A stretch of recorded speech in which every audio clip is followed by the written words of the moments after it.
Hello. तो आज करते हैं arithmetic progression chapter 5 class 10th। तो सबसे पहले हम समझते हैं कि अर्थमेटिक प्रोग्रेशन होता क्या है, या फिर जिसे हम शॉर्ट में एपी कहते हैं। One of the important chapter है, सिंपल चैप्टर है क्लास 10th के पर्पज से। तो एपी होती क्या है? एपी एक सीरीज़ होती है जिसमें नंबर्स के बीच का जो डिफरेंस होता है वो कांस्टेंट रहता है, दैट डजंट चेंज। जैसे कि नेचुरल नंबर है 1 2 3 4 5, सब में एक एक अंतर है। 2 4 6 8 10, सब में दो दो का अंतर है। 3 6 9 12, सब में तीन तीन का अंतर है। तो ये सब क्या है? Arithmetic progression. अब जैसे मान लो मैंने नंबर लिखा 1 3 4 6 7। अब यहाँ पे 1 और 3 के बीच में 2 का अंतर है, 3 4 के बीच में 1 का अंतर है, 4 6 के बीच में 2 का अंतर है, फिर 1 का है, फिर 2 का है। So this series is not an AP. तो हर एक सीरीज़ एपी नहीं होती, पर हर एक एपी एक सीरीज़ होती है। तो मेन चीज़ क्या है? Common difference. Common difference should be same. Common difference क्या होता है? Difference between any two consecutive terms. अब ऐसा नहीं कि पहले और दूसरे के बीच में, अगर मैं 5वें और 6वें के बीच में अंतर देखूंगा तो भी सेम आना चाहिए, 10वें और 11वें के बीच में अंतर देखूंगा तब भी सेम आना चाहिए। अब एक हम जनरल एपी को बनाने की कोशिश करते हैं। मान लेते हैं फर्स्ट टर्म ए और डिफरेंस चल रहा है डी का। तो ए पी का पहला टर्म क्या होगा? ए। दूसरा टर्म क्या होगा? ए प्लस डी। तीसरा क्या होगा? ए प्लस डी में फिर एक डी जोड़ देते हैं तो ए प्लस टू डी। तीसरा क्या होगा? ए प्लस टू डी में डी जोड़ देते हैं, ए प्लस थ्री डी। तो इस तरीके से हमारी ए पी बनती चली जाएगी। तो पहला term a, second term a plus two d, फिर a plus three d, a plus four d, a plus five d and so on. तो इसको हम कहते हैं general A P. First term, second term, third क्या terms हैं। तो this is general form of an AP. हम किसी भी एपी को अगर बनाने की कोशिश करेंगे तो सारी एपी इसी फॉर्म में पाई जाती हैं। First term plus common difference, then first term plus two times of common difference, plus three time, plus four time, like and so on. Now let's move to exercise 5.1। जो हमारी exercise 5.1 है वो basic AP की understanding बढ़ाने के लिए है। तो जो हमारा फर्स्ट क्वेश्चन है वो फर्स्ट क्वेश्चन हमसे यही कह रहा है कि क्या इन कंडीशंस के अंदर एपी बनेगी या फिर नहीं बनेगी। एक टैक्सी का फेयर दे रखा है, पहले किलोमीटर के लिए 15 रुपये लगते हैं और उसके बाद कंसिक्यूटिव किलोमीटर्स के लिए 8 रुपीज़ पर किलोमीटर लगता है, राइट। तो अगर आपने 1 किलोमीटर की सवारी करी तो 15 रुपये, 2 किलोमीटर कर लिया तो 15 में 8 जोड़ दो, 23, 15 प्लस 8, 3 किलोमीटर कर दिया तो 15 8 फिर 8 जोड़ दो, फिर 8 जोड़ते जाओ तो हर किलोमीटर में आपका 8 रुपये जुड़ते जाएंगे। तो 15, 23, 31, 39, इस तरीके से एपी बन रही है। तो डेफिनेटली ये एक एपी है, सबके बीच में 8 8 का अंतर चल रहा है, right. Now next move to second question. Second question हमसे क्या कह रहा है? कोई बैलून या कुछ है, हमें किसी में से हवा को निकालना है। The amount of air present in cylinder, एक सिलेंडर के अंदर हवा है, उसको 100 मान लेते हैं, और हर बार वैक्यूम पंप से निकालने में एक बार में 1/4 ऑफ द हवा निकल जाती है। Vacuum pump remove 1/4 of the air remaining in the cylinder, right. तो पहले अगर 100 थी तो 1/4 हवा निकल गई, 25 निकल गई, मतलब कितनी रह गई? 75। अगली बार 75 का 1/4 हमने निकाला, मतलब 18.75। तो पहली बार में 25 कम हुई, दूसरी बार में 18.75 कम हो रही है। तो ये तो हर बार घटती चली जाएगी, मतलब कॉमन डिफरेंस सेम नहीं है। So this is not an A P. Third part कह रहा है cost of digging a well. एक हमें कुआं खोदना है, शुरुआत में 150 रुपये लेता है 1 मीटर के, उसके बाद हर मीटर पे 50 रुपये बढ़ते जाते हैं। तो पहला मीटर खोदने के 150 रुपये, दूसरा मीटर खोदने के लिए, मतलब 2 मीटर गहरा करने के लिए 50 रुपये और जुड़ के 200, फिर 250, फिर 300। तो हर बार 50 रुपये इंक्रीज़ हो रहे हैं, कॉमन डिफरेंस सेम है। इसका मतलब ये एक एपी की कंडीशन है। फोर्थ पार्ट कह रहा है the amount of money in the account every year when 10,000 is deposited at a compound interest of 8% per annum. तो कंपाउंड इंटरेस्ट की बात कर रहा है। तो देखो कंपाउंड इंटरेस्ट का नाम आया तो ये एपी तो होगी नहीं, बिकॉज सिंपल इंटरेस्ट में एपी बनती है, कंपाउंड इंटरेस्ट में एपी नहीं बनती। तो अगर हम फर्स्ट ईयर के एंड में ब्याज जोड़ेंगे तो 800 रुपये हुआ, तो अमाउंट कितना हो गया? 10,800 रुपये। अगर हम दूसरे साल के एंड में जोड़ेंगे तो हमारा प्रिंसिपल 10,800 माना जाएगा, रेट 8/100, तो इसका कितना आया? 864। तो सेकेंड ईयर के एंड में इसका जो अमाउंट हो जाएगा कितना हो जाएगा? 10,800 में 864 जोड़ दो तो इट विल बी 11,664। यहाँ 800 का अंतर था, यहाँ 864 का अंतर है। So this is not an A B. Okay, let's move to question number 2। Question number 2 में कह रहा है कि हमें आपको फर्स्ट टर्म दे रखा है, ए दे रखा है, डी दे रखा है, आपको ए पी के फाइंड फर्स्ट 4 टर्म्स निकालने हैं, ठीक है।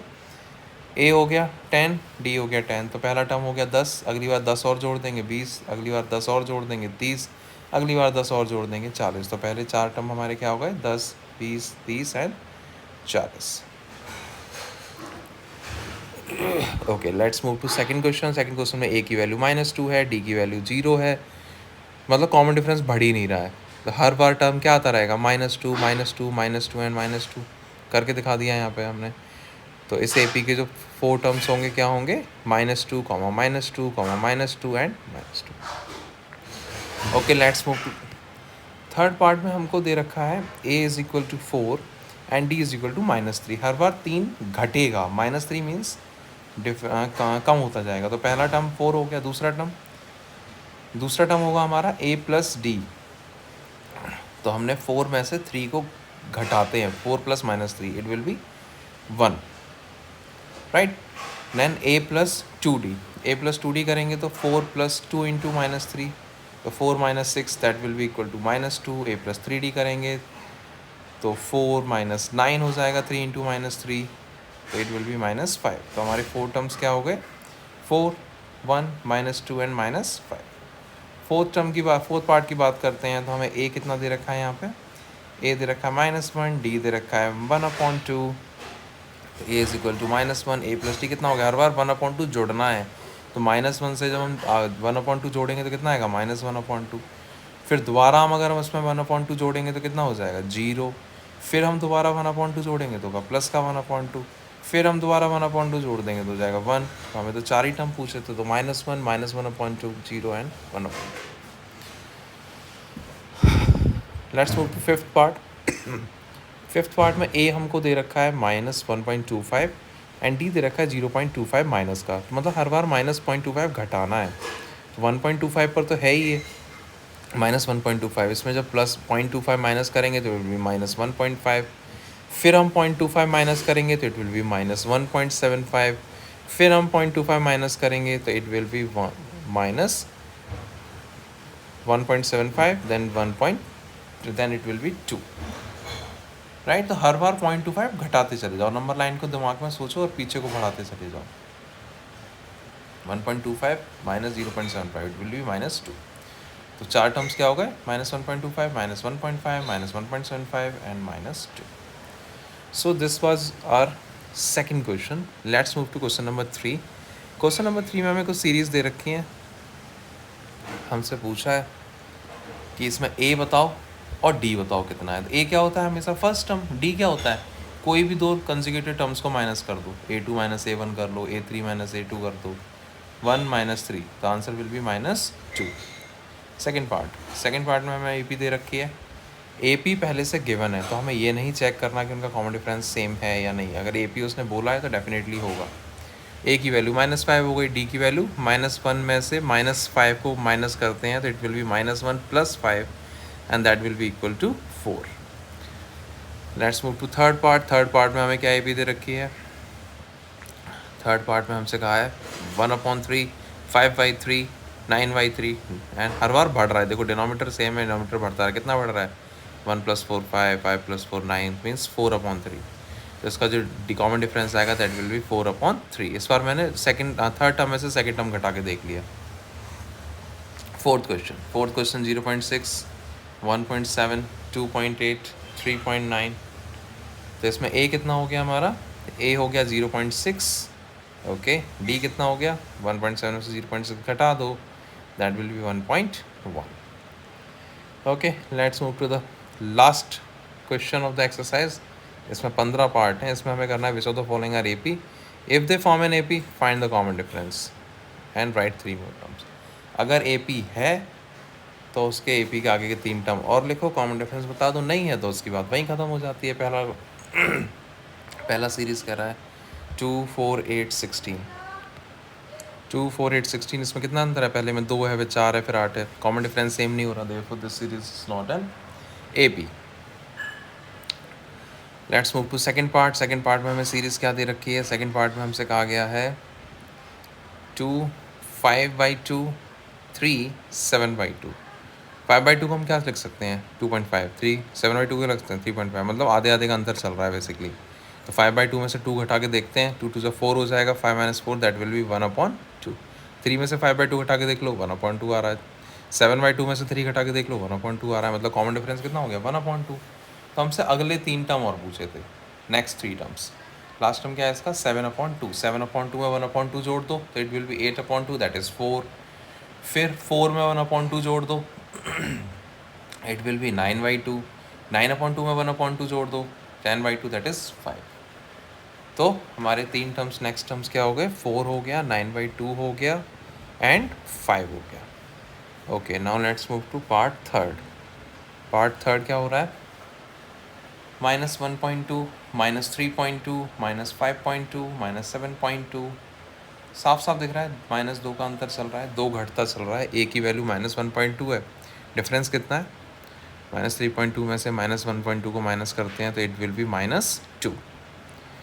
तो ए पी तो है, कोई सा भी माइनस करके देख लो। 5 में से 3 गया 2, 7 में से 5 गया 2, हर बार 2 2 का अंतर है। ओके, नेक्स्ट 3 टर्म पूछे हमसे। अगर पहला टर्म -7.2 है तो अगला टर्म क्या होगा? -9.2। उसका अगला क्या होगा? -11.2। उसका अगला क्या होगा? -13.2। हर बार 2 2 उसमें जोड़ते जाओ, 9.2, 11.2, 13.2 and so. Let's move to part fourth. Part fourth में हमसे कहा है -10, -6, -2 एंड 2। 10 और 6 के बीच में कितना अंतर है? +4। 6 से -2 के बीच में प्लस, हर बार 4 बढ़ता जा रहा है। ए की वैल्यू 10 हो गई, डी की वैल्यू 4 हो गई, क्वाइट ऑब्वियस है। नेक्स्ट 3 टर्म पूछे हैं तो 2 था, 2 के बाद क्या आएगा? 2 में 4 जोड़ो 6 आएगा, 6 में 4 जोड़ो 10, फिर 14 एंड सो ऑन।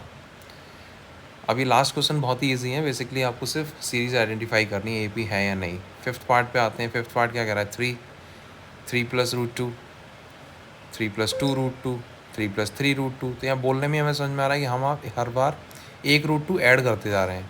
पहले 1 भी नहीं था, फिर 1 हो गया, फिर 2 हो गया, फिर 3 हो गया, फिर डी की वैल्यू कितनी हो गई? √2। अब 3 + 3 √3 लास्ट टर्म है, अगले 3 और पूछे हैं तो 3 + 4 √3, 3 + 5 √3, 3 + 6 √3 and 3 + 7 √3 and so on. Right, now move to part 6. Part 6 क्या कह रहा है? 0.2, 0.22, 0.222। तो इसके अंदर क्या होगा? 0.02 का अंतर हो गया, फिर 0.002 का हो गया। साफ साफ दिख रहा है डिफरेंस सेम नहीं है। This is not an A P. Okay, let's move to part 7th। Part 7th में हमारा क्या क्वेश्चन दे रखा है? पार्ट 7 में हमें सीरीज़ दे रखी है इन्होंने 0, -4, -8, -12। यहाँ कितने का अंतर है? -4 का, या -4 का, फिर -4 का।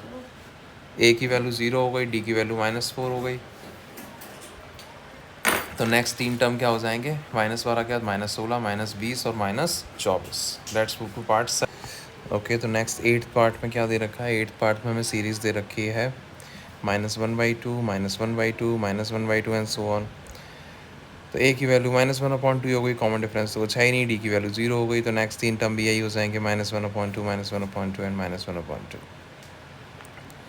Let's move to part 9th। Part 9th में हमें क्या दे रखा है? पार्ट 9th में कहा है 1, 3, 9, 27। यहाँ 2 का अंतर है, यहाँ 6 का अंतर है, यहाँ फिर 18 का अंतर हो गया। कॉमन डिफरेंस सेम नहीं है, therefore this series is not an A P. Let's move to part 10th। तो पार्ट 10th में क्या था? A, 2a, 3a, 4a and so on. तो फर्स्ट टर्म ए हो गया, हर बार ए इंक्रीज़ होता जा रहा है, कॉमन डिफरेंस भी ए हो गया इसमें। तो नेक्स्ट 3 टर्म क्या होंगे 4a के बाद? That will be 5a, 6a and 7a। Right, let's move to part 11th। Part 11th में हमसे क्या कहा है? इसमें सीरीज़ है a², a³ a4। यहाँ पे पावर्स इंक्रीज़ हो रही हैं, तो हर बार a का मल्टीप्लाई हो रहा है, ना कि a ऐड हो रहा है। तो बेसिकली ये जीपी का एग्जांपल है, ज्योमेट्रिक प्रोग्रेशन। नेक्स्ट क्लास में 11th में पढ़ेंगे। So this is not an A P. Part 12 की बात करते हैं। √2, √8, √18, √32। फर्स्ट व्यू में देखोगे तो पहली नज़र में आपको नहीं लगेगा कि ये ए पी है, पर √2 को √2, √8 को हम 2 √2 लिख सकते हैं, √18 को 3 √2, इससे 4 √2। तो हर बार √2 ऐड होता चला गया, तो कॉमन डिफरेंस क्या हो गया? √2। तो अगर हमारा 4 √2 है तो नेक्स्ट 3 टर्म्स क्या होंगे? 5 √2, 6 √2, 7 √2। अब उसी अगर टर्म में लिखें तो 4 4 ज़ा 16, 2 ज़ा 32, 5 5 ज़ा 25, 2 ज़ा 50, 6 6 ज़ा 36, 2 ज़ा 72, 7 7 ज़ा 49, 2 ज़ा 98. That will be root 50, root 70, root 98. Next part करते हैं. नेक्स्ट पार्ट में हमको सीरीज़ दे रखी है. पार्ट 14 ले लिया पहले हमने, 13 इसके बाद कर लेंगे. 1 square, 2 square, 3 square, 5 square, 7 square. Okay, 1 का 1, 3 का 9, 25, 49. इनके बीच में कॉमन डिफरेंस ही सेम नहीं है, not an A P. Let's move to part 13. Root 3, root 6, root 9, root 12. तो ये अंडर रूट के अंदर दे रखे हैं, इसके बीच में कोई भी कॉमन डिफरेंस सेम नहीं बैठ रहा, सब में अलग अलग डिफरेंस है. Let's move to last part, last question. 1 square, 5 square, 7 square, फुल 73. 1 का स्क्वायर 1 होता है, 5 का 25, 7 का 49, 73. हर एक बीच में 24 का अंतर चल रहा है. देयरफॉर ये भी एक एपी है. तो लास्ट टर्म हो गया हमारा 73. तो 73 में 24 जोड़ देंगे, तो नेक्स्ट 3 टर्म्स होंगे हमारे 73, 97, फिर 24 जोड़ेंगे 121, फिर 24 जोड़ेंगे तो 145. ओके, तो नेक्स्ट वीडियो में करते हैं नेक्स्ट एक्सरसाइज 5.2 नेक्स्ट वीडियो में करते हैं. Okay, till then take care, bye bye.